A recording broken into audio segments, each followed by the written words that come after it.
me llamo Alejandro Martínez. Aquel día aparqué mi todoterreno frente a mi casa, en el barrio valenciano del Cabanyal, exactamente a las 10:14 de la mañana. En el aire flotaba ese bochorno denso y particular, donde el olor a salitre y yodo del puerto se mezcla con el aroma a pescado frito y café cargado que llega de las tabernas vecinas. Tras 30 años en el mar, me he acostumbrado a confiar solo en 3 cosas: una brújula en buen estado, una escala de gato fiable y mi propia intuición. Si algo en la cubierta no está en su sitio, aunque sea un simple mosquetón mal puesto, prepárate para problemas. Esta vez, mi barómetro interno marcaba una caída brusca de la presión, a pesar de que en el cielo no había ni una sola nube. En mi maletero, dentro de un maletín especial resistente a los impactos con soportes de polímero blando, descansaba el objeto que había estado buscando durante los últimos 5 años. Muchos piensan que los marineros, durante sus travesías, no hacen más que mirar al horizonte. Pero la realidad es que la flota moderna es digital. Y mientras nuestro portacontenedores, el María Teresa, surcaba pausadamente las olas del Océano Índico, yo pasaba mis guardias libres en Internet. Vivía prácticamente en foros internacionales cerrados de coleccionistas de equipos de navegación, rastreando subastas desde Singapur hasta Lisboa. Me enamoré de él. Un cronómetro marino de la firma Ulysse Nardin, fabricado en 1870. Conocía su historia casi de memoria. Perteneció a los descendientes del navegante principal de la legendaria fragata española Santa María. Para un profano, es solo una pesada caja de latón con engranajes. Para un profesional que sabe que instrumentos como este definieron el destino de imperios y salvaron miles de vidas en el siglo XIX, es una reliquia sagrada. Lo adquirí en Ciudad del Cabo, pagando una suma por la que se podría comprar un buen sedán alemán, pero para mí, ese precio era insignificante. Era un sueño materializado. Saqué el maletín y no me dirigí a la casa, sino al garaje. Ese lugar era mi verdadero refugio, mi propio puente de mando en tierra firme. Allí no había sitio para el caos. Todo, desde el juego de llaves inglesas hasta los destornilladores de precisión para mecanismos de relojería, estaba rigurosamente ordenado en paneles perforados. La limpieza era tal que, como solemos decir en la flota, se podría comer directamente en el suelo. Las paredes del garaje eran mi galería personal. Había convertido aquel espacio en un auténtico museo privado de historia marítima. A la izquierda, un ojo de buey de latón perfectamente pulido de un arrastrero holandés. A la derecha, una colección de brújulas antiguas en estuches de madera, cada una con su propia biografía respaldada por certificados. En el centro colgaba el salvavidas del buque donde sobrevivía mi primera tormenta en el Golfo de Vizcaya. Deposité con cuidado el maletín con el cronómetro sobre el banco de trabajo, cubierto con una alfombrilla antiestática. Allí, rodeado por el olor a aceite lubricante de calidad y el silencio, me sentía a salvo. Aún no sabía que esa limpieza impecable pronto sería profanada, y que el orden que había construido durante años se vería amenazado por las personas que consideraba mi familia. Respiré profundamente, me limpié las manos con un trapo y miré hacia la puerta cerrada que conducía a la casa. Mis vacaciones habían comenzado oficialmente, pero mi intuición me advertía. Esta vez, la verdadera batalla no sería contra los elementos, sino dentro de estos muros. Lucía salió corriendo a recibirme apenas puse un pie en el umbral de la casa. Estaba, como siempre, ruidosa y radiante, envuelta en una nube de perfume caro. Su aroma costaba lo mismo que el alquiler de una semana de un piso en el centro de Madrid, y no pude evitar preguntarme a qué se destinaban realmente las sumas que le enviaba para sus estudios. En su abrazo había una alegría sincera, pero también percibí una extraña tensión, un ajetreo nervioso, como si temiera que yo empezara a hacer demasiadas preguntas antes de tiempo. Y entonces apareció él. Javier. No estaba simplemente de pie en la terraza. Encajaba en el paisaje con la gracia de un modelo de revista. Americana de lino de Massimo Dutti, zapatos caros sin calcetines y una sonrisa ligera y segura. Papá, te presento a Javier. Lucía literalmente resplandecía. Es el experto principal en antigüedades de la Galería Levante. Javier dio un paso adelante y me tendió la mano. Su apretón fue suave pero firme. Señor Martínez, es un gran honor conocerle. Lucía me ha contado mucho sobre sus viajes. Sabe, yo tampoco soy ajeno al mundo del mar. Mi abuelo sirvió toda su vida en la marina mercante, navegó en petróleros. Me pasaba horas contándome historias sobre tormentas en el Atlántico y lo importante que es sentir el mar. Supongo que de él heredé esta afición por la temática náutica. Asentí, sonriendo cortésmente, pero algo hizo clic en mi interior. Soy un viejo contramaestre y lo sé bien. El mar no son solo historias, es un lenguaje. Javier hablaba con elocuencia, pero cuando mencionó que su abuelo echaba el ancla en un fondeadero de profundidad en medio de la niebla, utilizó términos que un verdadero marino jamás pondría juntos. Flaqueaba en cosas sencillas que el nieto de un marino de estirpe debería conocer por instinto.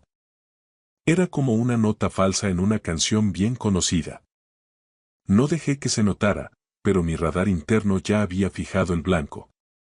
Papá, Javier te ha traído un regalo. Lucía señaló la mesa del salón. Allí había una caja de tabaco dominicano de élite y, para mi sincera sorpresa, una pieza rara para cestantes antiguos que yo había mencionado de pasada en una conversación telefónica hacía 3 meses. Javier se acercó. Encontré esta pieza en una subasta en Sevilla, Alejandro. Recordé las palabras de Lucía y supe de inmediato que debía estar en su colección. Es una pequeña muestra de mi respeto hacia su enorme labor. Durante toda la velada, Javier se comportó de forma impecable. No me preguntó por mis ingresos ni por mis seguros. Al contrario, hablaba con entusiasmo de su trabajo, de lo importante que es preservar la historia de España y de cuánto admira a las personas que, como yo, la recogen pieza a pieza durante años. Pero sentía cómo estudiaba el entorno de reojo, cómo su mirada registraba el valor de los muebles y de los cuadros de las paredes. ¿Me enseñará su santuario?, preguntó suavemente después de cenar. Lucía dice que su garaje es algo especial. Abrí con gusto las puertas de mi garaje. Estaba orgulloso de aquel lugar. Allí no había objetos al azar ni rastro de polvo. En las paredes, estrictamente en sus lugares, reposaba mi colección. Campanas de barco pulidas hasta un brillo de espejo, instrumentos en marcos de roble, mapas antiguos protegidos por cristales especiales. Vi cómo la mirada de Javier se deslizaba con avidez por los estantes. Elogió los mapas, admiró la brújula, pero yo lo guié deliberadamente hacia el banco de trabajo principal. Allí, bajo la luz directa de una potente lámpara LED, en su maletín abierto, estaba el cronómetro Ulysse Nardin. Sin trapos viejos, sin suciedad. Brillaba como una corona sobre un cojín de terciopelo. Aquí está, dije sencillamente. Mi última adquisición. Lo traje hace 3 días. En ese momento, la máscara de Javier se agrietó por una fracción de segundo. Yo estaba a su lado y vi cómo literalmente se le cortaba la respiración. No era solo la alegría de un coleccionista, era el impacto de un depredador que acababa de ver la presa de su vida. Reconoció al instante el número de serie y el sello. Sus dedos se movieron involuntariamente, quiso tocarlo, pero apretó los puños a tiempo. Se puso las gafas, se inclinó sobre el instrumento y en el garaje solo se escuchó el tic-tac del mecanismo. Cuando se enderezó, su rostro estaba absolutamente calmado y su voz sonaba sospechosamente plana. Una pieza bonita, Alejandro, dijo, ocultando cuidadosamente los ojos. Realmente, una réplica de muy alta calidad de principios del siglo XX. Sabe, en aquellos años se hacían copias magníficas para los interiores de las casas ricas. Un recuerdo simpático, pero, me temo que como anticuario debo decepcionarle. No tiene un gran valor histórico. El latón se ha oscurecido y el mecanismo probablemente esté desgastado. Si quiere, puedo llevármelo a nuestro taller, limpiarlo todo con productos profesionales. Totalmente gratis, como favor personal. Sonreí y le di una palmada amistosa en el hombro, aunque por dentro me sentía como el hielo. ¿Una réplica, dices? Bueno, no importa, me sigue gustando cómo suena. Gracias por tu sinceridad, Javier. Aquella noche no pude pegar ojo. Miraba el techo en penumbra y repasaba aquella conversación una y otra vez. Un experto de su nivel, trabajando en la Galería Levante, sencillamente no podía confundir un original de 1870 con una réplica. Era imposible. Me estaba mintiendo a la cara. Y si un hombre subestima deliberadamente el valor de algo, es porque ya está trazando planes para apoderarse de ello. Comprendí que Javier no era solo el prometido de mi hija. Era un buitre que había entrado en mi casa al oler una ganancia fácil. Y lo peor de todo. Vi en los ojos de Lucía, mientras estaba de pie junto al banco de trabajo, que no le sorprendieron sus palabras. Estaba en el juego. Y aquel tranquilo puerto familiar se transformaba ante mis ojos en una zona de combate. Pasó una semana. Me comportaba como de costumbre. Revisaba la casa, trasteaba en el garaje, pero en mi interior se gestaba un cálculo frío y matemático. Comprendía que Lucía estaba prisionera de su enamoramiento y de las ilusiones que Javier había construido magistralmente a su alrededor. Las acusaciones directas contra él no habrían servido de nada a sus ojos, yo simplemente me convertiría en un viejo insensible que no entiende los sentimientos modernos. Para salvar a mi hija, no solo necesitaba desenmascarar a Javier, sino obligarlo a él mismo a saltar al abismo. En la flota, esto se llama maniobras en condiciones lo más parecidas posible a las de combate. El martes por la noche los reuní para cenar. Elegí deliberadamente la cocina de casa en lugar de un restaurante ruidoso.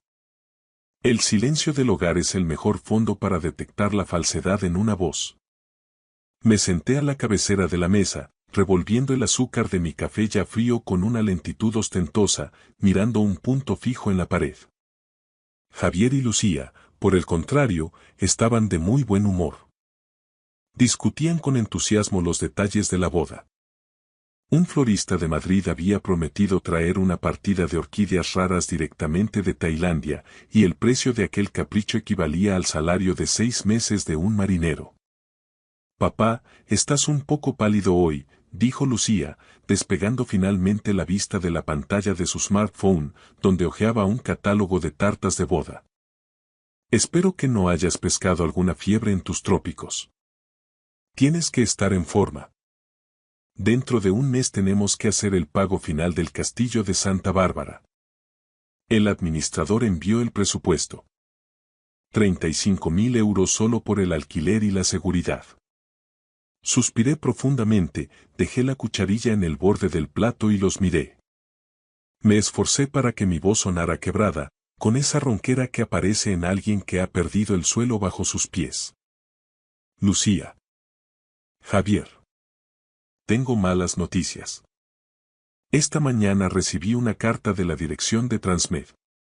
Debido a la crisis en el Mar Rojo y a los constantes ataques a nuestros portacontenedores, la compañía está sufriendo pérdidas catastróficas. Todos los pagos de bonificaciones del último año han sido congelados por tiempo indefinido. Además, mis ahorros en el fondo de pensiones corporativo también están en duda. En este momento, no tengo acceso a efectivo. En la cocina se hizo un silencio tan pesado que se oía el tic-tac mecánico del reloj sobre la puerta. Lucía, como en cámara lenta, dejó el teléfono sobre la mesa. ¿Qué quieres decir con congelados? Su voz se volvió seca y afilada al instante. Papá, la boda es en 2 meses. Los vestidos se están cosiendo, los anticipos están entregados, las invitaciones están impresas en papel de diseño. No puedes decir simplemente que no hay dinero. Es una irresponsabilidad. Lo siento, hija. Ahora mismo, en mi cuenta principal apenas hay lo suficiente para pagar los servicios y la comida hasta mi próximo embarque. Tendremos que cancelarlo todo. O, al menos, posponerlo hasta el año que viene, cuando la situación de la compañía se estabilice. Observé de reojo a Javier, sin girar la cabeza. Su impecable máscara de yerno atento y nieto de marinero se agrietó profundamente. No se apresuró a consolarme, ni dijo que ellos se las arreglarían solos o recortarían gastos. Se enderezó lentamente, se ajustó los gemelos de su cara americana y en sus ojos vi ese brillo frío y febril del revendedor que acaba de comprender que su gran negocio se desmorona. Señor Martínez, dijo con voz melosa, midiendo cuidadosamente sus palabras, esto es sumamente lamentable. Pero usted tiene un archivo muy rico. Su garaje está lleno de cosas que para los verdaderos coleccionistas valen una fortuna. ¿No habrá llegado el momento de deshacerse de algo de ese trasto viejo? ¿Por la felicidad de su única hija, para que este día sea como ella merece? Fingí que esa idea me causaba un dolor casi físico. Me llevé la mano al pecho y gesticulé con amargura. ¿Mis cosas? Javier, esto no son simples objetos, es mi vida, mi memoria. Además, tú mismo lo dijiste. Ese cronómetro de Ciudad del Cabo es solo una réplica. Un buen recuerdo, pero nada más. No daría ni 500 euros por él. ¿Quién quiere viejos instrumentos de latón en la era de la navegación digital? Javier no dijo nada, pero noté cómo apretaba los puños bajo la mesa hasta que los nudillos se le pusieron blancos. Se tragó el cebo con todo y anzuelo. Ahora él y Lucía estaban convencidos de que yo estaba en la ruina, y el robo de la réplica, que Javier consideraba un original incalculable, se convertiría para ellos en la única forma de salvar su lujosa boda. Pensaban que me estaban acorralando, sin sospechar que yo ya les había preparado la trampa perfecta. La intriga que Javier comenzó a tejer en torno a mi familia era tan predecible como la marea. 2 días después de aquella tensa cena, anuncié que debía viajar urgentemente a Madrid, supuestamente a la oficina central de la compañía Transmed, para intentar recuperar, a través de abogados, al menos una parte de mis ahorros congelados. Al despedirse, Lucía me abrazó. Sus manos temblaban y su mirada delataba confusión y culpa. Ella no era una ladrona, yo podía verlo. Era simplemente una chica asustada a la que un manipulador profesional había convencido de que estaban haciendo un bien para salvar a su padre. Evitaba mirarme a los ojos, y en ese silencio yo no leía maldad, sino el peso del secreto que le habían impuesto. En realidad, no fui a ninguna parte. Tan pronto como mi todoterreno dobló la esquina, me pasé al coche de mi viejo amigo Manuel, un capitán jubilado. Su villa estaba a solo 3 manzanas y, desde su casa de invitados, tenía una vista perfecta de mi calle. Abrimos el portátil y pusimos en pantalla la señal de las cámaras que yo había instalado discretamente en el garaje meses atrás. Soy contramaestre y estoy acostumbrado a que en el barco todo debe estar bajo control, especialmente cuando intuyes que hay ratas en la bodega. Pero Javier no conocía el secreto principal de esta partida de ajedrez. El miércoles por la noche, cuando la casa quedó en silencio, realicé mi propio enroque. Saqué el auténtico cronómetro Glissenardin de 1870 de su maletín de seguridad y lo llevé a una caja fuerte en el banco. En su lugar, coloqué una copia. Pero no era la falsificación barata que Javier seguramente planeaba darme el cambiazo. Era una réplica de museo de alta calidad que yo había comprado a un maestro en Lisboa años atrás.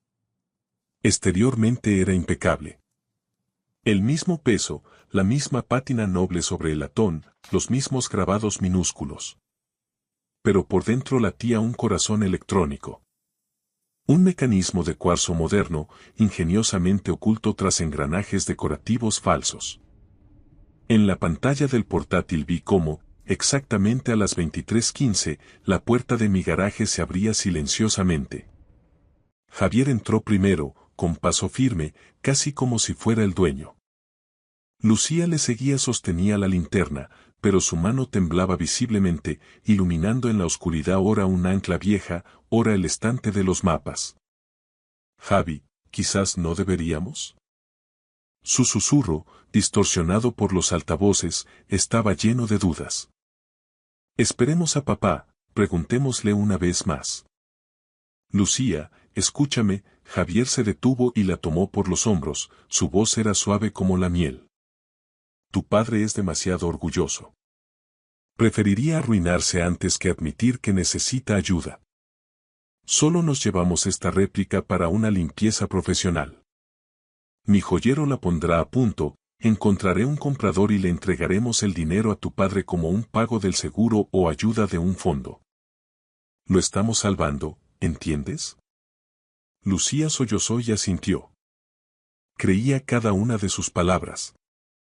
Le iluminó el banco de trabajo mientras él, con rapidez y destreza, sacaba de su bolsa su propia falsificación preparada de antemano. Ahora simplemente cambiaremos un recuerdo por otro, seguía instruyéndola Javier, mientras sus manos realizaban el cambio. Me llevo este instrumento y en su lugar pongo uno exactamente igual, restaurado. Tu viejo abre la tapa una vez al mes solo para limpiar el cristal. Ni siquiera notará la diferencia. Y cuando lo hayamos arreglado todo, nos estará agradecido. Yo estaba sentado frente al monitor en casa de Manuel, hundiendo los dedos en el borde de la mesa hasta que me dolió. Me dolía ver con qué facilidad disponía de la confianza de mi hija. Javier, creyéndose un gran estratega y experto, en ese momento resultaba patético. Lo cómico de la situación era que él, en su exceso de confianza, acababa de robar mi réplica de alta calidad para sustituirla por su propia falsificación barata. Había gastado tiempo y dinero en fabricar un señuelo, esperando robar un original incalculable, y al final se llevaba en la bolsa otro señuelo. Robaba un vacío, creyendo fervientemente que tenía entre manos el tesoro de mi vida.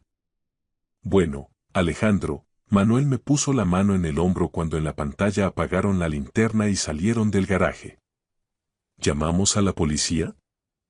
¿Cogemos a ese miserable ahora mismo, antes de que se aleje? No, Manolo, cerré la tapa del portátil. Mi mirada se perdió en la oscuridad tras la ventana, hacia donde Valencia dormía. Esperaremos. Quiero que este experto llegue hasta el final de su juego. Mañana llevará esta mercancía a gente seria.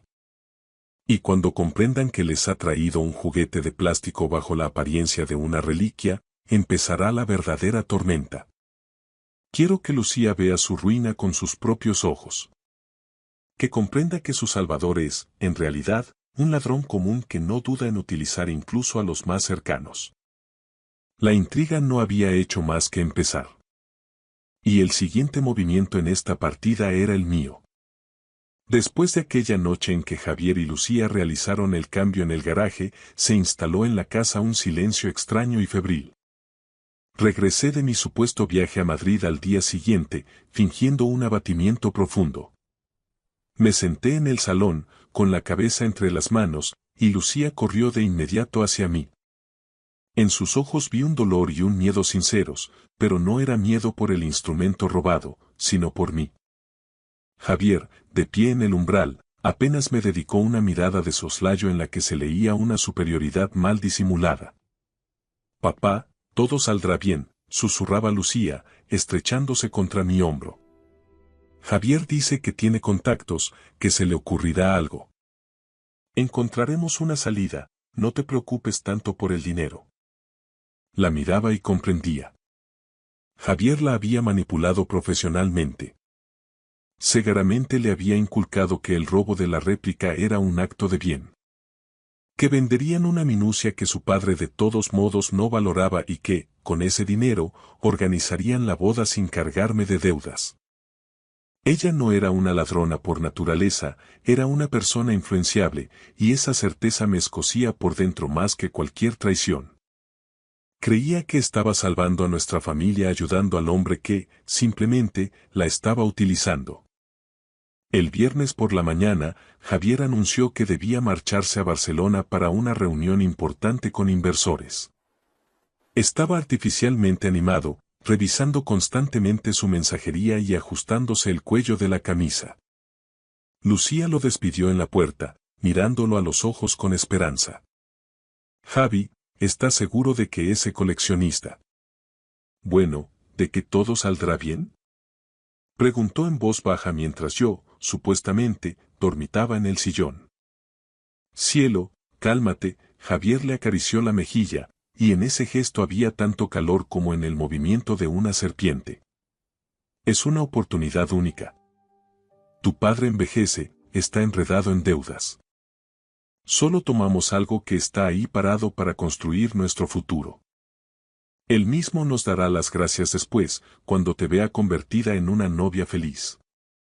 En cuanto su coche desapareció tras la esquina, me levanté. Había llegado el momento de actuar.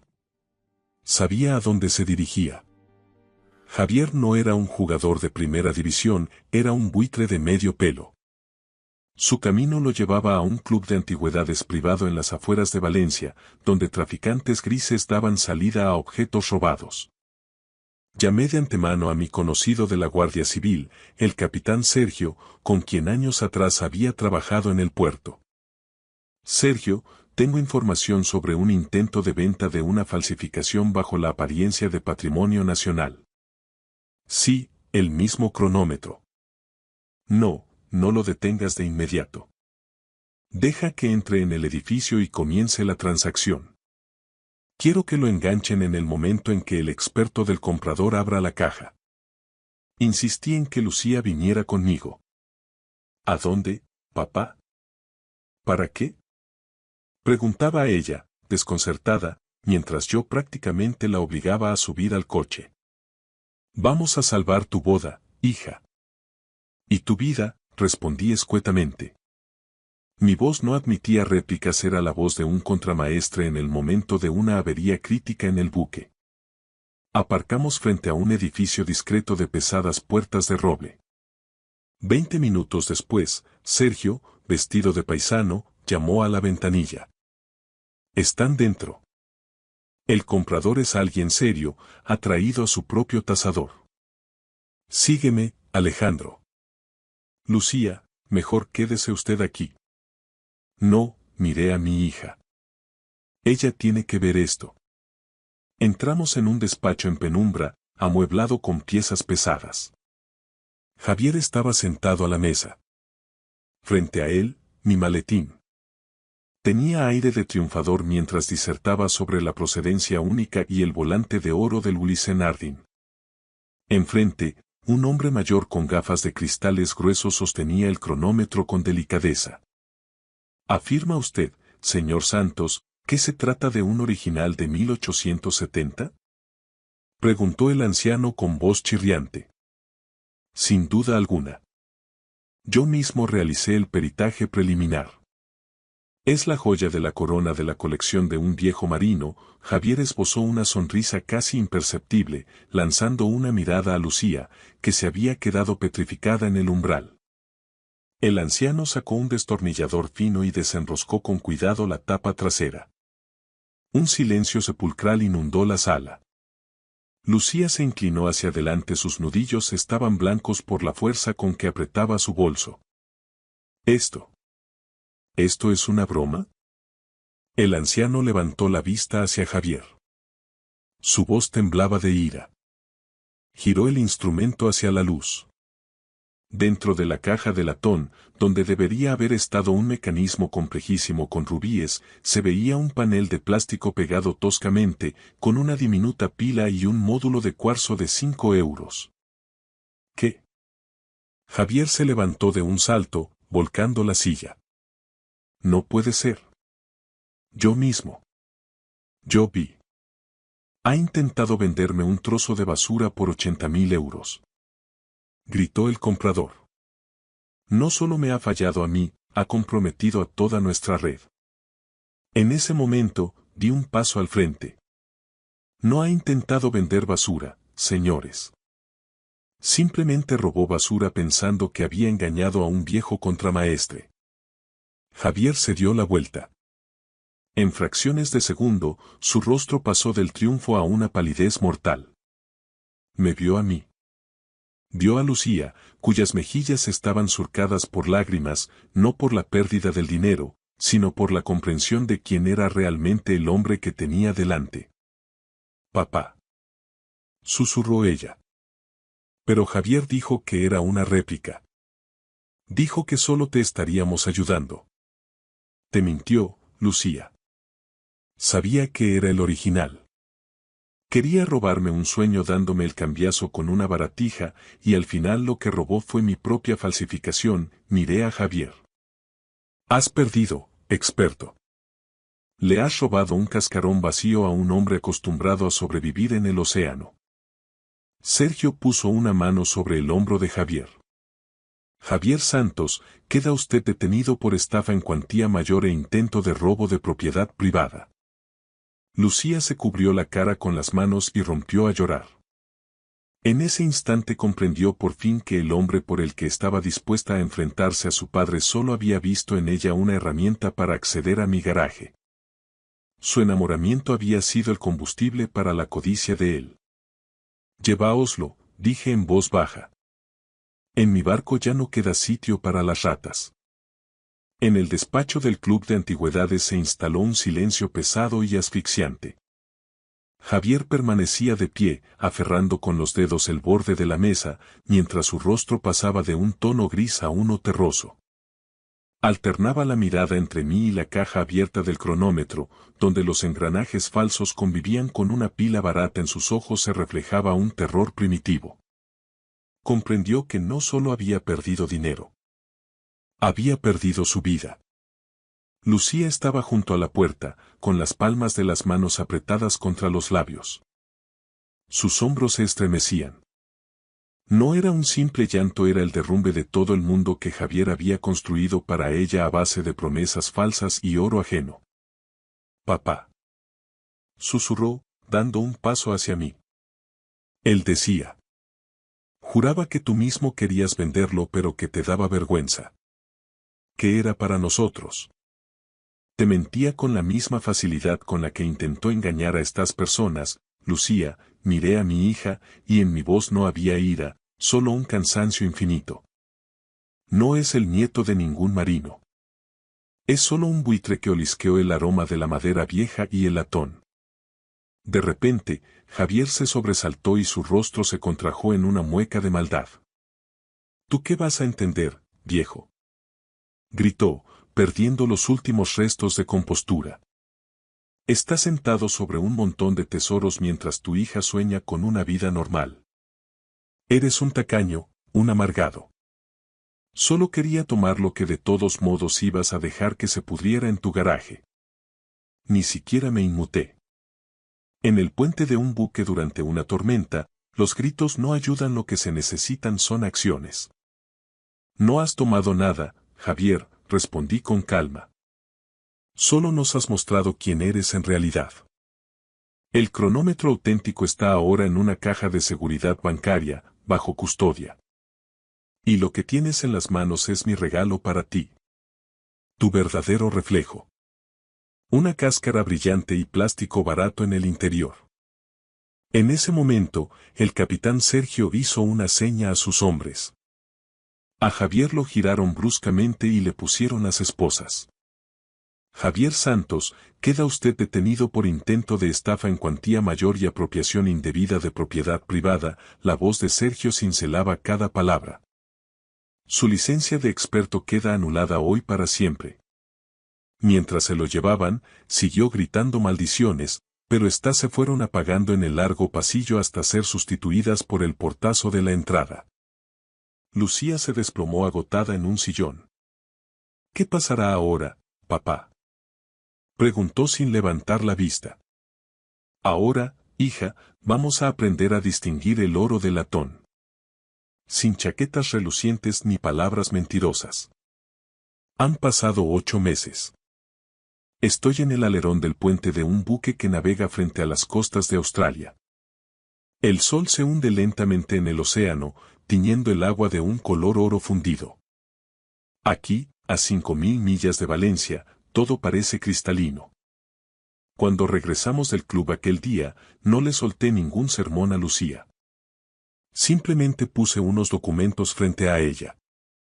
Vendí nuestra gran casa del Cabanyal. Ya no necesitaba tanto espacio impregnado de recuerdos amargos. Con el dinero obtenido, liquidé todas las deudas que ella había acumulado siguiendo los consejos de Javier y le dejé una pequeña suma. Lo justo para alquilar un piso modesto y sobrevivir 6 meses hasta que encontrara trabajo. Este es tu balsa de salvamento, Lucía, le dije entonces. Pero tendrás que remar tú misma. Ya no voy a construir más palacios de arena para ti. Si quieres una vida de verdad, constrúyela con tus propias manos. Lloró, me pidió perdón y juró que cambiaría. Y, a juzgar por sus escasas cartas, ha empezado a hacerlo. Ahora trabaja como asistente administrativa en una empresa de logística portuaria. Ya no usa perfumes de 500 euros, pero en su voz, cuando hablamos por teléfono, escucho por primera vez en muchos años no caprichos, sino la confianza serena de quien conoce el valor de un euro ganado con honradez. Mi cronómetro Ulysse Nardin de 1870 se encuentra ahora en el Museo Marítimo de Valencia. Manuel me envió una foto. Preside el centro de la sala, tras un cristal blindado, y bajo él reza una placa. Donación del contramaestre Alejandro Martínez. Instrumento de navegación que salvó el honor de una familia. Es lo único que me une a la costa, y me alegra que esté allí. Ya nadie podrá robarlo. Javier fue condenado a 3 años de prisión. Su reputación en el mundo de las antigüedades ha sido destruida de forma tan radical que, al salir, con suerte le confiarán la venta de periódicos. Pero eso ya no me preocupa. El mar me enseñó la regla de oro. Si un cabo está podrido, no se puede remendar. Hay que cortarlo, por mucho que duela. De lo contrario, en la próxima tormenta, nos matará a todos. Yo corté ese cabo y ahora mi barco sigue el rumbo correcto. En mi vida ya no hay lugar para la falsedad. Solo queda el viento salobre, una tripulación fiable y un horizonte despejado por delante. Gracias por haber escuchado mi historia hasta el final. Si les ha llegado al corazón, denle a me gusta. Escriban en los comentarios qué habrían hecho ustedes en el lugar de Alejandro y no olviden suscribirse al canal. La vida es el océano más imprevisible de todos, y es vital que su cronómetro marque siempre la hora exacta, aunque la verdad duela. Cuiden de sus seres queridos. Mi hija murió hace unos 7 años, o al menos eso fue lo que el mundo me obligó a creer. Cada mes de enero, puntualmente, le enviaba a su marido unos 25.000 euros, un dineral que salía directamente de los beneficios de mi pequeña tienda de ultramarinos, ganados con la espalda doblada, las manos nudosas por la artrosis y demasiadas noches de insomnio frente a los libros de cuentas. Lo hacía por mi nieta, María. Lo hacía por mi esposa, Gloria, que se consumió de pura pena convencida de que nuestra única hija se había ido para siempre. Lo hacía por la mujer que yo mismo creía haber enterrado bajo una lápida fría. Me llamo Carlos Gómez, tengo 68 años y, durante los últimos 7 inviernos, mi única misión ha sido mantener en pie los restos del naufragio que es mi familia. Eso implica que cada 2 sábados, sin falta, recojo a María para ir al Parque del Retiro. Nos sentamos cerca del estanque o bajo la sombra protectora de un majestuoso castaño de Indias para cumplir nuestro rito. Un helado de vainilla para mí y uno de fresa para ella. Es nuestra pequeña burbuja de paz desde que Ana se fue. Ana era mi vida entera. Hace 7 años, la Guardia Civil llamó a mi puerta para decirme que su coche se había salido de la calzada en un tramo oscuro de la A6. Dijeron que el impacto fue brutal, que el vehículo se incendió casi al instante. El forense fue tajante. El cuerpo estaba demasiado irreconocible para un ataúd abierto.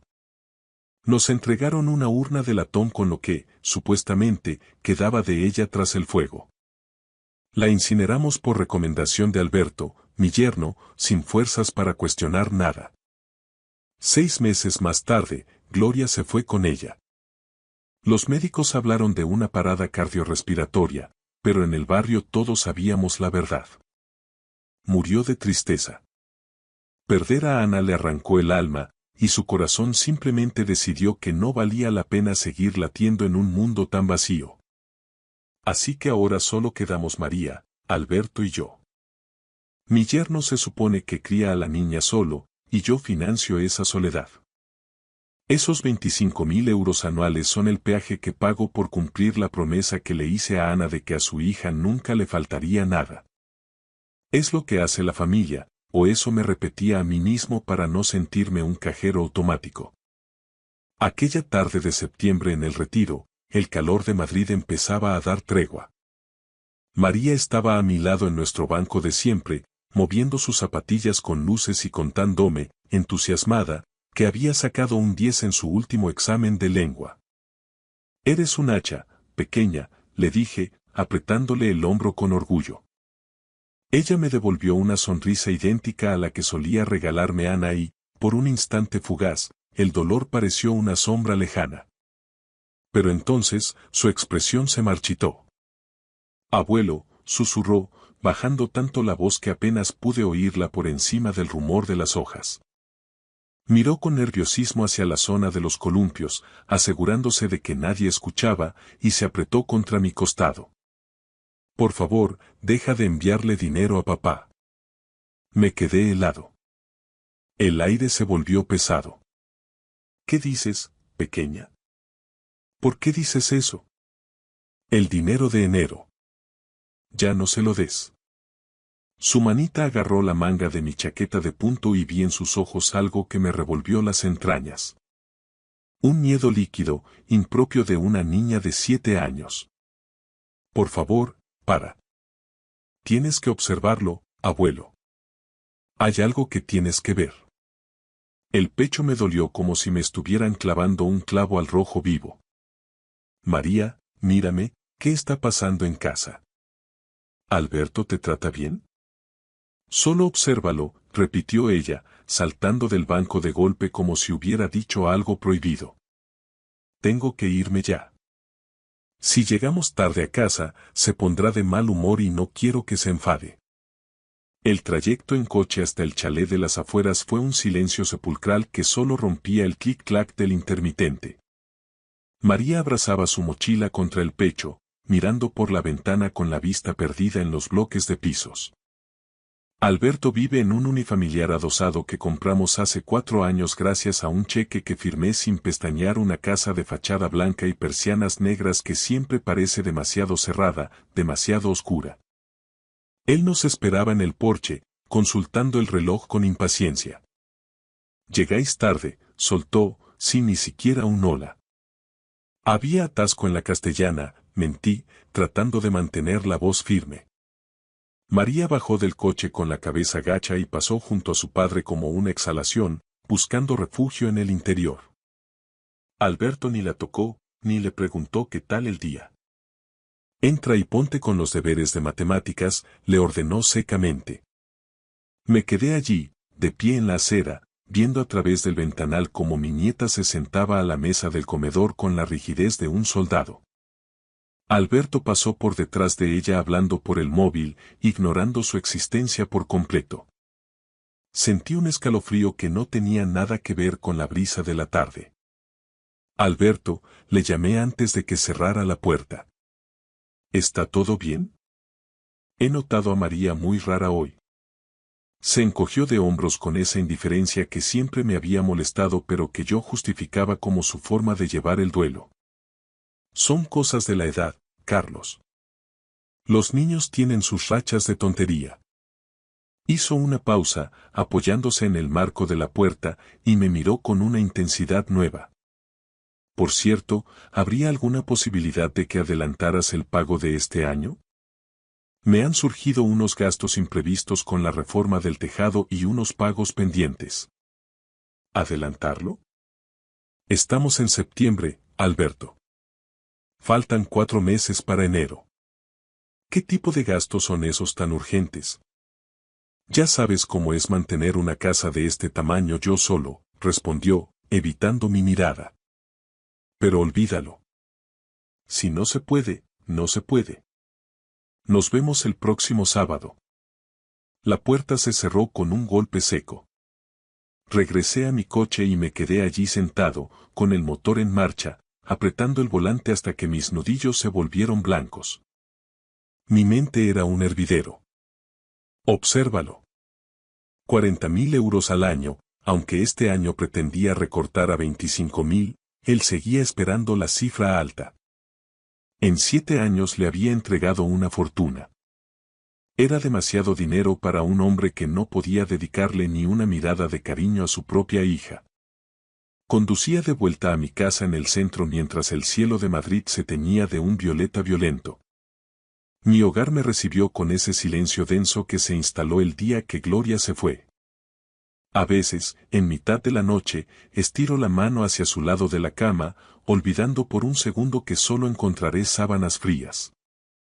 Esa noche fue imposible pegar ojo. Repasé cada una de nuestras cenas incómodas, cada vez que Alberto pedía dinero pero nunca me invitaba a pasar del salón la noche en que el mundo se detuvo, yo simplemente no pude creerlo. Fue el 15 de marzo de 2017. 2 agentes de la Guardia Civil, con sus uniformes impecables y esa rigidez que imponen los años de servicio, llamaron a mi puerta a las 3 de la mañana. Sus rostros mantenían esa neutralidad profesional, casi gélida, que se ensaya para el momento exacto en que vas a destruir el universo de alguien. Recuerdo haber pensado que la calle, en pleno centro de Madrid, estaba demasiado tranquila, demasiado indiferente ante la catástrofe que estaba a punto de entrar en mi salón. Ha habido un accidente en la carretera de circunvalación, dijo el más veterano, bajando la vista apenas un segundo. El vehículo de su hija se salió de la calzada cerca del nudo de Manoteras. Vehículo. Usó esa palabra aséptica, burocrática. No dijo el coche de Ana, ni el Seat rojo que usted le ayudó a comprar. Dijo vehículo, como si la distancia semántica pudiera amortiguar el golpe de lo que venía después. ¿Está en el hospital? ¿En La Paz? Pregunté, manoteando a ciegas en busca de mi chaqueta. Gloria estaba detrás de mí, apretándome el brazo con tanta fuerza que sus uñas se clavaban en mi piel. El agente negó con la cabeza con una lentitud insoportable. Lo siento, señor Gómez. Hubo un incendio estructural tras el impacto. Su yerno ya ha estado allí. La identificó mediante los registros dentales que él mismo facilitó. Fue en ese preciso instante cuando a Gloria se le doblaron las rodillas y el aire abandonó nuestra casa para no volver jamás. Los detalles llegaron a cuentagotas, como ácido sobre una herida abierta. Ana volvía tarde de cenar en casa de Natalia, su mejor amiga desde la facultad. Dijeron que el coche perdió el control, chocó contra un pilar de hormigón y se convirtió en una pira funeraria en cuestión de segundos. Para cuando llegaron los bomberos, el metal era un amasijo negro y el interior. El interior no guardaba nada que se pudiera reconocer. Murió en el acto, no sufrió, ni se enteró. Son las mentiras piadosas que el sistema tiene preparadas para los que nos quedamos aquí, huérfanos de hijos. El funeral fue con el ataúd cerrado y sellado. Tenía que ser así, nos dijeron. Alberto permaneció a mi lado durante todo el servicio religioso en la Almudena, sosteniendo a María en brazos. La pequeña apenas tenía 6 meses, era un bulto de mantas blancas que no entendía por qué su abuelo lloraba con ese ruido sordo. Recuerdo haber pensado en lo cruel que era el destino. Ese bebé nunca tendría un solo recuerdo nítido del rostro de su madre, ni el eco de su risa, ni el olor de su perfume. Días después nos entregaron una urna de latón sencillo, fría y pesada. Estuvo en la repisa de nuestra chimenea una semana entera antes de que Gloria fuera capaz de acercarse a menos de 1 metro. Deberíamos llevarla al pantano de San Juan, dijo una mañana, con una voz hueca que parecía venir de otra habitación. ¿Te acuerdas de lo feliz que era allí? ¿Cómo no recordarlo? Pasamos todos los veranos de su infancia en aquellas aguas. Allí Ana aprendió a nadar sin manguitos, allí pescó su primer pez con una caña de caña que yo mismo le fabriqué, y allí, bajo el viejo embarcadero de madera, dio su primer beso de adolescente. Gloria tenía razón, aquel era su lugar en el mundo. Pero entonces, Gloria también se rompió. 6 meses después de que enterramos a nuestra hija, el corazón de mi esposa simplemente se rindió. Los médicos hablaron de una miocardiopatía, una parada cardíaca súbita, pero yo conocía la autopsia real. Se murió de pena. Fui testigo de su erosión diaria, se volvió más delgada, más silenciosa, más transparente, hasta que una mañana de otoño me desperté y su lado de la cama estaba en paz.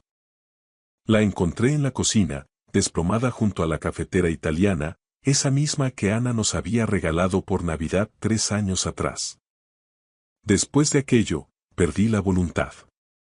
No pude obligarme a ir al pantano solo. No podía soltar esa urna de latón, sentía que si esparcía las cenizas, perdería el último gramo de materia que me conectaba con mi hija. Y ya había perdido demasiado. Así que la urna se quedó allí, presidiendo mis soledades durante 7 años.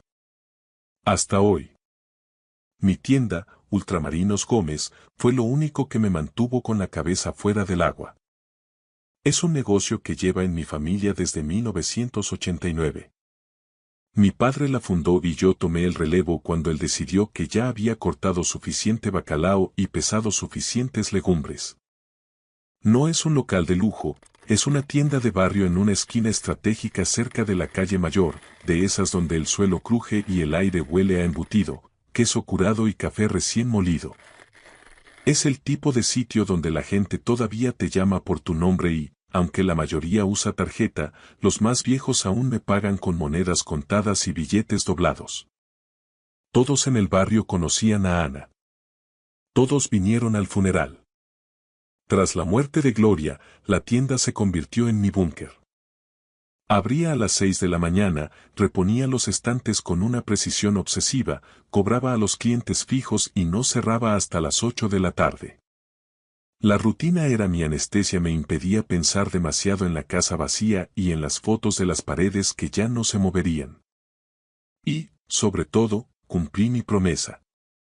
Poco antes del accidente, en una de nuestras últimas cenas, Ana me hizo jurar medio en broma que si alguna vez le pasaba algo, yo me encargaría de que a María no le faltara de nada. Y lo hice con creces. 25.000 euros, que Alberto siempre intentaba estirar hasta los 40.000 con excusas de colegios y médicos privados, volaban de mi cuenta a la suya cada enero. No era por el dinero, era por mantener viva la memoria de mi hija y asegurar que su pequeña tuviera el futuro que a ella le arrebataron. Pero las palabras de María en el parque de ayer han abierto una grieta en mi armadura. Abuelo, deja de enviarle dinero. Hay algo que tienes que ver. Esa noche me quedé plantado frente a la urna de Ana, en la penumbra del salón. Durante 7 años la he venerado como un objeto sagrado. ¿Y si algo estaba terriblemente mal? ¿Y si mi nieta de 7 años ha visto una verdad que mis ojos cansados se niegan a aceptar? Empecé a repasar el accidente, detalle por detalle.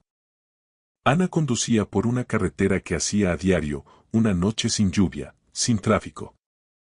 ¿Cómo pudo perder el control de forma tan absoluta? ¿Cómo pudo el fuego ser tan selectivo para borrarla del mapa pero dejar intactos los registros que Alberto convenientemente proporcionó? Nunca cuestioné a Alberto. Era su marido. El padre de mi nieta. Se supone que la amaba. ¿Y yo? Yo estaba demasiado ocupado ahogándome en mi propio luto para sospechar. Pero ahora, con el susurro aterrado de María vibrando en mis oídos, la pregunta ha empezado a quemarme por dentro. ¿Qué demonios he estado pagando realmente durante estos 7 años? La mujer que lo cambiaría todo entró en mi vida un martes por la mañana, justo cuando el sol empezaba a calentar el asfalto de la calle Mayor.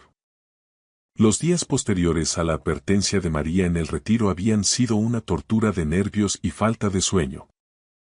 Hice mis tareas de siempre, pero mis pensamientos volvían a su voz pequeña una y otra vez. Obsérvalo. Y lo intenté.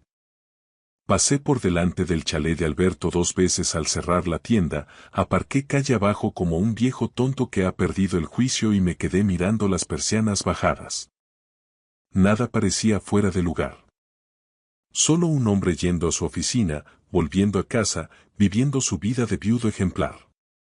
Empecé a pensar que eran figuraciones mías, o quizá cuentos de una niña con demasiada imaginación. Los martes en el Ultramarinos Gómez son predecibles, y en esa rutina encontraba yo mi único consuelo. La señora García viene sobre las 7 a por su té de roca y sus galletas María. El viejo Paco llega a las 8, puntual como un reloj, a por sus cupones de la 11 y a quejarse de la pensión. A las 9 hay un pequeño ajetreo de oficinistas apurados que cogen café y algo de embutido antes de entrar a trabajar. Conozco sus pasos, sus manías, sus marcas favoritas. Es un mapa humano que sé leer de memoria. Pero esa mujer entró a las 9:15 y rompió el mapa. Me fijé en ella de inmediato porque no era del barrio, y en una tienda como la mía, un rostro nuevo destaca como una mancha en un mantel blanco. Tendría unos 30 y pocos años, el pelo oscuro recogido en una coleta tirante y vestía unos vaqueros y una chaqueta de cuero que gritaba cara a 1000 leguas. Se movió con una confianza casi felina, sin dudar, directa al pasillo del café. Yo estaba tras el mostrador de madera desgastada, peleándome con unas facturas de la luz, con las manos rígidas y los nudillos gritando por la artrosis. La edad no perdona. Tiene una forma cruel de ralentizarte los dedos mientras el mundo acelera. La mujer dejó sobre el mostrador un paquete de café molido de tueste natural y un tarrito de canela en rama. Nada más. ¿Eso es todo, señorita? Pregunté, forzando una amabilidad que no sentía. Sí, respondió. Su voz fue cortante, seca como la estepa. No fue maleducada, pero sí distante, como si quisiera terminar el trámite cuanto antes. Me entregó un billete de 20 euros sin levantar la vista del mostrador, evitando cualquier contacto visual. Aquí tiene su cambio. 17,40, dije mientras contaba las monedas. Las cogió con un gesto rápido y se dio la vuelta. Debería haber terminado ahí. Debería haber vuelto a mis facturas. Pero cuando pasó a mi lado para salir, algo tiró de un hilo invisible en mi memoria. Su forma de caminar, la línea de su mandíbula, ese perfil. Algo familiar que se me escapaba, como un nombre que tienes en la punta de la lengua y no consigues pronunciar. Oiga, perdone, la llamé antes de que cruzara el umbral. Se detuvo en seco y me miró por encima del hombro. Sus ojos eran oscuros, casi impenetrables. ¿Nos conocemos de algo? ¿Es usted de por aquí? Su expresión permaneció imperturbable, como una máscara de cera. No lo creo, caballero. No soy de Madrid. ¿Es que? Me recuerda usted muchísimo a alguien. Una conocida de hace años. Me lo dicen a menudo. Tengo una cara común, respondió con una media sonrisa helada. Empujó la puerta y el tintineo de la campana anunció su salida. Me quedé allí, con el trapo del polvo en la mano, intentando ubicar ese rostro en alguna fotografía vieja o en algún recuerdo del barrio. 20 minutos después, salí a la acera para colocar el cartel de la oferta de legumbres del día. Fue entonces cuando el corazón me dio un vuelco. Al otro lado de la calle, junto a un Audi plateado mal aparcado, la vi de nuevo. Y no estaba sola. Alberto estaba allí, de pie frente a ella. Estaban hablando. Mi yerno se apoyaba en la carrocería del coche, relajado, con una mano en el bolsillo y una sonrisa de satisfacción que no le había visto desde antes de la muerte de Ana. Ella dijo algo que le hizo gracia y él soltó una carcajada auténtica. Luego, con una familiaridad que me revolvió el estómago, ella le tocó el brazo brevemente, casi una caricia, y se subió al asiento del conductor. Alberto rodeó el coche y se sentó en el sitio del copiloto. Me quedé petrificado en mitad de la acera, con el cartel de lentejas de la Armuña en las manos, viendo cómo el coche se alejaba hacia la calle Mayor. Las preguntas empezaron a golpearme la cabeza como martillazos. ¿Quién era esa mujer? ¿Por qué se veía con Alberto justo frente a mi tienda si, según él, estaba en la oficina? ¿Por qué nunca me había mencionado que tenía una relación tan cercana con alguien? Entré en la tienda y cerré la puerta por dentro, algo que nunca hacía antes de la hora del almuerzo. Me senté en el taburete, rodeado del olor a queso y serrín, y de repente el aroma del café y la canela me golpeó. Era una combinación extraña. Ana siempre decía que el café sin canela no era café. Era su seña de identidad. Sentí un escalofrío que me recorrió la columna. La voz de María resonó de nuevo en el silencio del local. Obsérvalo. Había observado, y lo que había visto no tenía sentido. Alberto nunca había mencionado a ninguna mujer. Ni siquiera a una amiga. Así que, ¿quién era ella y por qué se escondían a plena luz del día? Saqué mi viejo teléfono móvil con las manos temblorosas. Roberto Esteban había sido mi mejor amigo durante 40 años. Nos conocimos en la puerta del colegio cuando nuestras hijas eran pequeñas. Roberto había sido inspector de la Policía Nacional durante 3 décadas antes de jubilarse. Sabía leer entre líneas, sabía encontrar la podredumbre donde otros solo veían normalidad. No había querido molestarlo hasta ahora, no quería parecer un viejo paranoico que persigue fantasmas por el comentario de una niña de 7 años. Pero ahora estaba esa mujer. Esa mujer que compraba café y canela como si fuera un fantasma del pasado. Busqué el contacto de Roberto y escribí con dificultad. Necesito tu ayuda, Robert. Pásate por la tienda en cuanto puedas. Es urgente. Su respuesta llegó a los 2 minutos. Voy de camino. Pon la cafetera. Dejé el móvil sobre el mostrador y miré a mi alrededor. Los estantes llenos de conservas, el peso antiguo, los sacos de harina. Todo parecía igual, el mismo escenario de siempre. Pero en lo más profundo de mis entrañas, donde todavía vive el instinto de supervivencia de quien ha pasado una guerra y 3 crisis, sabía que algo estaba podrido. Y me temía que el olor venía directamente de la casa de mi yerno. Roberto Esteban cruzó el umbral del Ultramarinos Gómez exactamente 23 minutos después de mi mensaje. A pesar de sus 67 años, conservaba ese porte de inspector de la vieja escuela. Pelo canoso al cepillo, vaqueros rectos y una camisa de cuadros planchada con rigor militar. Se movía con una economía de movimientos envidiable, la de un hombre que se ha pasado 3 décadas pateando las calles de Madrid y lidiando con lo peor de cada casa. Tienes una cara de espanto que no puedes con ella, Carlos, soltó a modo de saludo, sin rodeos. Gracias, Robert. Tú siempre tan sutil, respondí con una sonrisa amarga. Echó un vistazo al local, que a esa hora solía estar en pleno bullicio. ¿Has cerrado antes de tiempo? He echado el cierre y girado el cartel. Necesitamos hablar sin que la señora García me interrumpa para preguntarme por el precio del azafrán. Roberto se sentó en uno de los taburetes altos junto al mostrador, donde suelo tomarme el café de media mañana. ¿Qué coño está pasando? No sabía muy bien por dónde romper el hielo, así que empecé por el principio. Por María.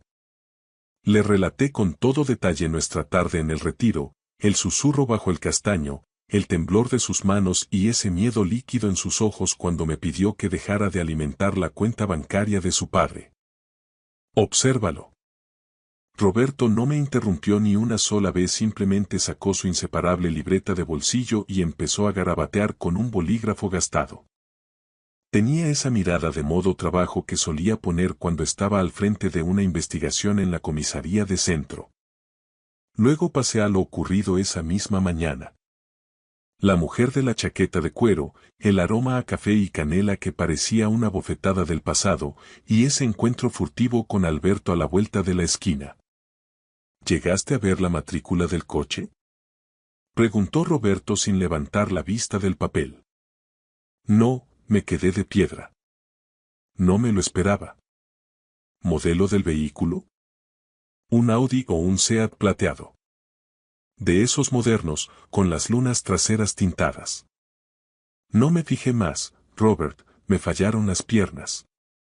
Hizo otra anotación rápida. Hablemos de la mujer. Estatura, peso, algún rasgo que destaque. Cicatrices, tatuajes, forma de caminar. 1,70 m, más o menos. Muy delgada, fibrosa. Pelo oscuro en una coleta tirante. Unos 30 y pocos años. Y esa chaqueta de cuero marrón con cremalleras doradas. Parecía ropa cara, de esa que no se compra en el rastro. Y dijiste que te recordaba a alguien. Piénsalo bien, Carlos. Los recuerdos no son caprichos, son archivos mal guardados. Es solo una sensación, una sombra en la cabeza. No consigo ponerle nombre. Roberto golpeó rítmicamente el bolígrafo contra la madera del mostrador. Así que Alberto nunca te ha hablado de ninguna pareja, ni de ninguna amiga especial que use chaquetas de marca. Pero te ha estado pidiendo 25.000 euros anuales y hasta 40.000 cuando podía, durante 7 años. Es para María, salté a la defensiva, casi por instinto. El dinero es para que a la niña no le falte de nada. Para su colegio, su futuro. Claro, Carlos. Para la niña, el tono de Roberto era neutral, pero sus ojos decían otra cosa. Dime una cosa. ¿Cuándo fue la última vez que Alberto te enseñó un desglose de gastos? ¿Un recibo del colegio privado? ¿Una factura de actividades extraescolares? Abrí la boca para replicar y me quedé mudo. La realidad me golpeó con la fuerza de un tren de cercanías. No tenía respuestas. Alberto nunca me había dado explicaciones, aceptaba las transferencias cada enero con un gracias, suegro, Ana estaría orgullosa y yo, cegado por el luto y la culpa de seguir vivo, nunca me atreví a preguntar. Está criando a una hija solo, insistí, aunque mi voz sonaba débil incluso para mí. He querido confiar en él por el bien de la familia. Roberto cerró la libreta de un golpe seco. Carlos, que una niña de 7 años le diga a su abuelo que deje de dar dinero a su padre y que lo espíe, no es una pataleta infantil. Es una señal de socorro. Algo huele a podrido en ese adosado, y no son las cañerías. Me dejé caer sobre el mostrador, ocultando el rostro entre las manos. Sé lo que quieres que haga, continuó Roberto, suavizando un poco el tono. ¿Quieres que desempolve mis viejos juguetes? ¿Eres consciente de lo que eso significa? Si nos pilla, no habrá vuelta atrás. Necesito saber si mi nieta corre peligro. Si Alberto se ha metido en algún lío o si se está gastando el sudor de mi frente en vete a saber qué. Roberto se echó hacia atrás y suspiró. Empezaremos por lo básico. Todavía conservo algo de equipo de vigilancia de mis tiempos en el cuerpo. Cámaras térmicas de larga distancia y micros direccionales. Mañana mismo montaremos guardia cerca de su casa. Vigilaremos quién entra, quién sale y, sobre todo, si esa mujer de la canela vuelve a aparecer. Rastrearemos su rutina hasta que sepamos cuántas veces respira al minuto. ¿Y si no encontramos nada? Si no encontramos nada, significará que María solo está pasando por una fase difícil y tú podrás volver a dormir tranquilo. Pero... Roberto me miró por encima de sus gafas de lectura con una gravedad que me heló la sangre. Llevo muchos años oliendo la mentira, Carlos. Y mi instinto me dice que mañana no nos vamos a aburrir. ¿A qué hora empezamos? A las 6 de la mañana paso a buscarte con el coche. Ponte ropa oscura y trae café en un termo. El de verdad, no el de sobre. Roberto se dirigió a la puerta y, antes de salir, se detuvo con la mano en el pomo. Carlos, no te sientas mal por esto. Proteger a un niño es la única ley que importa, incluso si tienes que saltarte las normas de cortesía con tu yerno. Especialmente si es con él. Salió y el tintineo de la campana vibró en el aire estancado de la tienda. Me quedé solo, rodeado de sacos de garbanzos y latas de conserva, sintiendo que acababa de cruzar una línea de no retorno. Mañana empezaría a cazar la verdad, y algo me decía que no me iba a gustar lo que iba a encontrar al otro lado del visor. Esa noche, antes de intentar un descanso que sabía imposible, extendí 7 años de extractos bancarios sobre la mesa de la cocina. Bajo la luz amarillenta de la lámpara, el número 280.000 no dejaba de golpear mis sienes como un mazo. No era por el dinero en sí, el ultramarino siempre había dado para vivir bien y Gloria y yo, como buenos hijos de la posguerra, habíamos sido hormigas ahorradoras, sino por la magnitud de la traición. Representaba 7 años de promesas sagradas, 7 años de sudores y madrugones para honrar la memoria de una hija cuidando de su familia. ¿Y si su familia no necesitaba ser cuidada? ¿Y si se habían estado alimentando de mi dolor como parásitos? Me quedé en el salón, con la vista clavada en la urna de latón que presidía la chimenea. Café y canela. 2 artículos mundanos que habían encendido una chispa de sospecha. Me pasé toda la tarde intentando descifrar por qué esa combinación me revolvía tanto el estómago. Y allí, en la penumbra, mientras el reloj de pared marcaba las horas con una indiferencia cruel, finalmente lo comprendí. Mis ojos saltaron de la urna a la foto enmarcada de al lado. Ana, Gloria y yo en el pantano de San Juan. Estábamos empapados, riendo frente a una paella, con el sol de agosto quemándonos las caras. Lo siento, Gloria, le susurré a la imagen de mi esposa. Debería haber tenido el valor de mirar mucho antes. Había evitado tocar esa urna durante 7 años. Me decía a mí mismo que era por respeto, porque no podía dejarla ir. Pero quizás la verdad era más amarga.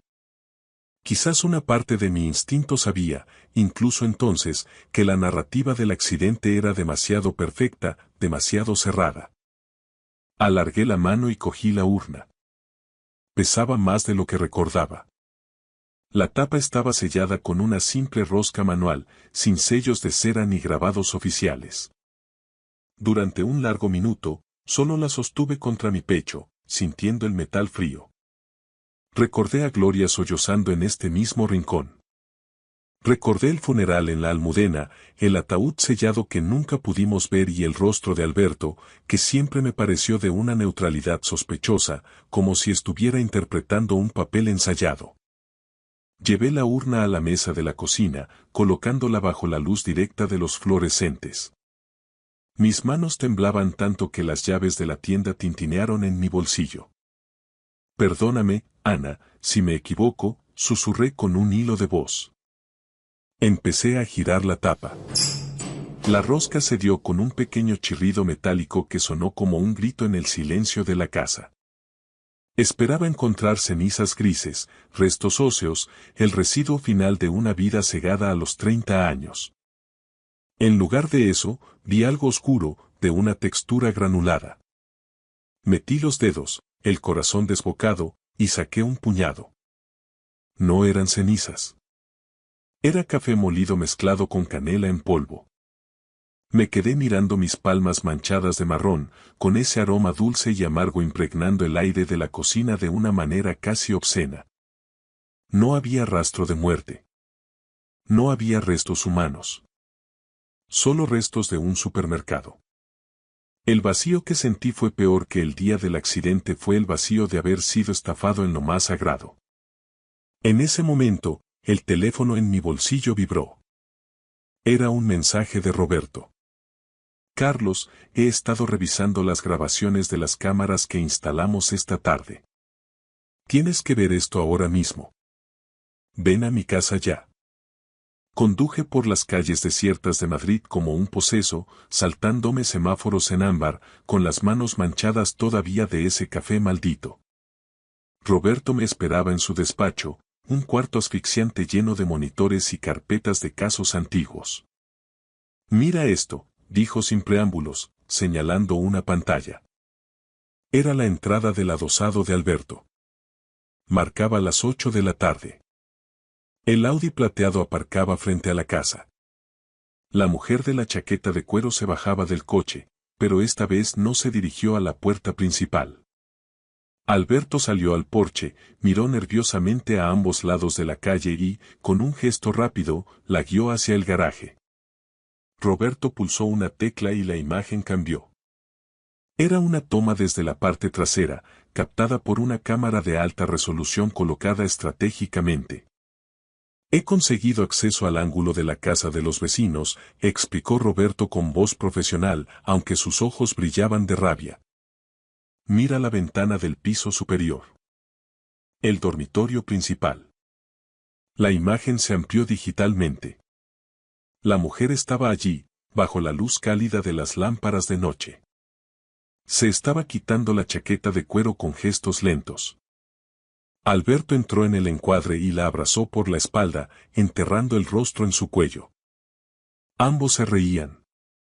Entonces, ella se giró y le dio un beso largo, profundo, con una pasión que no admite dudas. La luz era clara, sin sombras. Ella se soltó la coleta y su mano oscura cayó sobre sus hombros. El aire se escapó de mis pulmones como si me hubieran dado un puñetazo. Tuve que agarrarme al borde de la mesa de Roberto para no desplomarme en el suelo. No. No puede ser, susurré, con las lágrimas nublándome la vista. Carlos, lo siento de veras, dijo Roberto, poniéndome una mano en el hombro. Esa no es una mujer cualquiera, Robert. Mírala. Mírala bien. Roberto frunció el ceño y se acercó al monitor, ajustándose las gafas de ver. Es Ana, dije, y mi voz se rompió en un sollozo desgarrador que llevaba 7 años contenido. Mi hija no está muerta. Mi hija está viva y me ha estado robando la vida. El mundo parecía haberse inclinado sobre su eje, dejándome suspendido en un vacío insoportable. Ana estaba viva. Mi hija, la niña de mis ojos a la que había llorado cada noche durante 7 inviernos, la que creía reducida a ese café con canela en la urna, estaba allí mismo, en esa pantalla granulada. Sonreía y besaba al hombre que me había estado extorsionando, robándome 25.000 euros anuales, y cada céntimo que podía extraerme con chantajes emocionales, por una ausencia que él mismo había fabricado. Tenemos que ir allí ahora mismo, Robert, dije, poniéndome en pie con una fuerza que no sabía que me quedaba. Llama a la jefatura. Que manden patrullas. Ese malnacido tiene a mi hija. Cálmate, Carlos. Siéntate, Roberto me puso una mano firme en el hombro, usando esa voz de mando que desactiva el pánico. Si entramos ahora como elefantes en una cacharrería, podrían huir o, peor aún, Alberto podría cometer una locura. Tenemos que entender el cómo y el por qué. ¿Por qué Ana se escondería? ¿Cómo es posible que nadie se diera cuenta? Pasamos el resto de la madrugada diseccionando la red de mentiras. Roberto, moviendo sus hilos y despertando antiguos contactos en el registro y en medicina legal, descubrió la macabra verdad. El accidente de la M30 fue real, pero la víctima no fue mi hija. Fue Natalia, su mejor amiga de la facultad. El fuego fue tan voraz que la identificación visual era imposible. Alberto, como cónyuge y único contacto directo, fue el encargado de confirmar la identidad. Para asegurar el engaño, utilizó unos registros dentales falsificados que alguien, probablemente bajo soborno, le proporcionó. Pero, ¿por qué Natalia? Pregunté, sintiendo unas náuseas que me quemaban la garganta. Natalia era huérfana y no tenía hermanos, Carlos, explicó Roberto, con la mirada endurecida. Nadie la echó de menos al principio. Y para cuando alguna prima lejana empezó a preguntar, Alberto ya había cobrado el seguro de vida, había vendido el coche y tú ya habías empezado a enviarle el dinero del ultramarinos. Había creado un fantasma perfecto. Lo que descubrimos después, gracias a un micrófono direccional que Roberto instaló en un seto del jardín al día siguiente, fue todavía más siniestro. Ana no era una cómplice feliz disfrutando del botín. Oímos una discusión que me heló la sangre. Alberto la tenía sometida mediante el terror psicológico. Le había hecho creer que ella era la culpable del accidente por una supuesta distracción al volante y que si la verdad salía a la luz, pasaría el resto de su vida en la cárcel por el homicidio de su mejor amiga. La mantenía cautiva en su propia casa, permitiéndole salir solo en contadas ocasiones, siempre bajo su vigilancia o siguiendo rutas estrictas. María, mi pequeña y valiente María, lo sabía todo.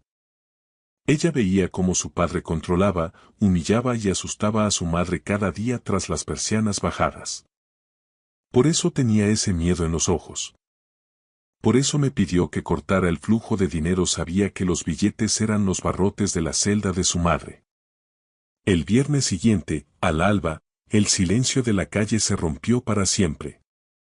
Con la ayuda de Roberto y un equipo operativo de sus antiguos compañeros de la Policía Nacional, montamos el asalto. No queríamos solo un rescate, queríamos que Alberto pagara por cada céntimo robado, por cada lágrima de María y por los 7 años de luto falso que me habían envejecido el alma. El estruendo del ariete reventando la puerta principal fue el sonido más dulce y liberador que he oído en toda mi vida. Alberto intentó escapar por la cocina, pero Roberto lo interceptó en el pasillo. Lo estampó contra la pared y le puso las esposas con una hazaña profesional, una que solo un amigo de verdad se permite ejercer cuando el honor está en juego.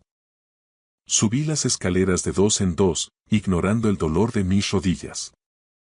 En el dormitorio principal, Ana estaba acurrucada en una esquina, tapándose los oídos y temblando como una hoja. Cuando me vio entrar, sus ojos se abrieron de par en par, perdiendo esa máscara de frialdad que vi en la tienda. Ya no era la mujer de la chaqueta de cuero, eran los ojos de mi niña perdida, rescatada de un naufragio de 7 años. «Papá», susurró, con la voz quebrada por el desuso. La estreché entre mis brazos con tal fuerza que temí romperla, y lloré. Lloré por Gloria, que no pudo ver este momento, lloré por los años perdidos y por la libertad recuperada. «Estás a salvo, hija. Se acabó la pesadilla. Vámonos a casa». Al salir, vi a María en el jardín, custodiada por un agente. Me miró y, por primera vez, su sonrisa no era una sombra de la de Ana, sino una luz propia, pura y valiente. Alberto fue metido en el furgón entre los abucheos de los vecinos que empezaban a despertar. Mientras el sol terminaba de salir sobre Madrid, supe que el Ultramarinos Gómez tendría nuevos dueños pronto. Yo me iba a dedicar a recuperar, minuto a minuto, los 7 años que nos habían robado. Gracias por escuchar mi historia hasta el final. Si resonó contigo, dale like, escribe en los comentarios qué fue lo que más te tocó y no olvides decir de dónde eres. Suscríbete al canal, vienen muchas más historias.